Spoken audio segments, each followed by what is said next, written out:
1973, there was a movie titled Message to My Daughter. In this movie was a story of a teenage girl called Miranda. And Miranda was completely disoriented. She felt that the world was stupid and cruel. Miranda did not know her mother because her mother died 2 years after she was born. But one day, she saw a recorded tape by her mother. And after listening to the tape, the words that the mother spoke to her, she realized that she was really loved, not unloved. She now had a different view about herself and the world around her. She completely changed her attitude towards the world.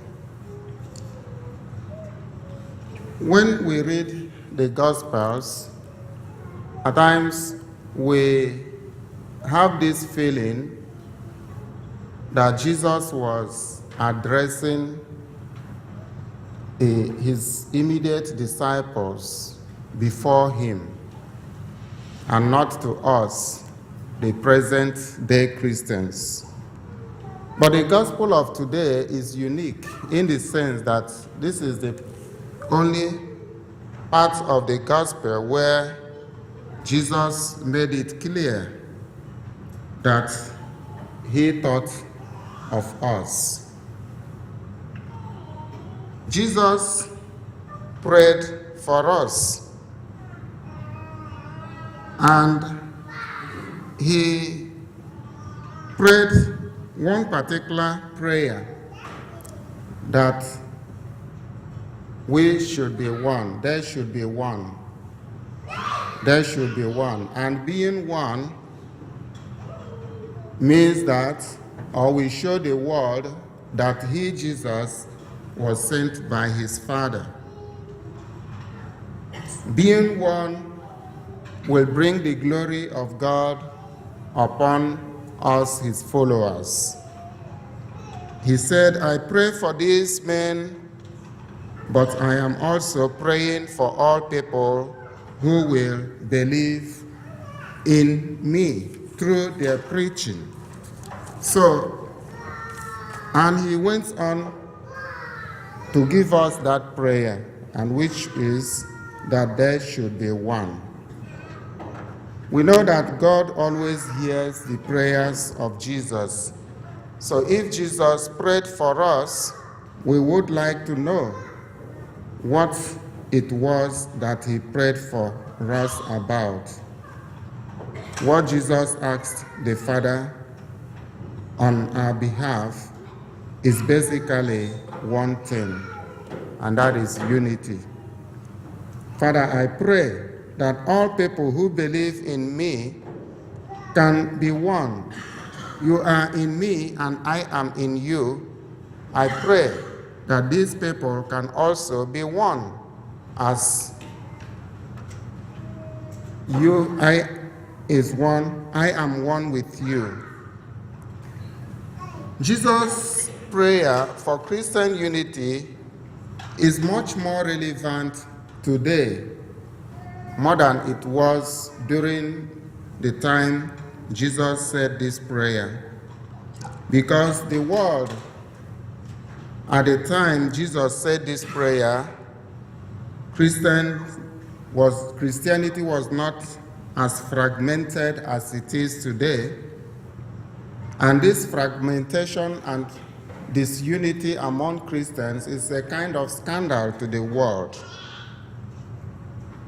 You know, every day more churches are being introduced every day. I don't know who can even mention the number of Christian denominations we have. But that is not even the problem, because the unity Jesus prayed for is not just unity of association or unity that will remove individuality. It is more of unity in purpose. So, but how can Christians who don't forgive themselves preach forgiveness to the world?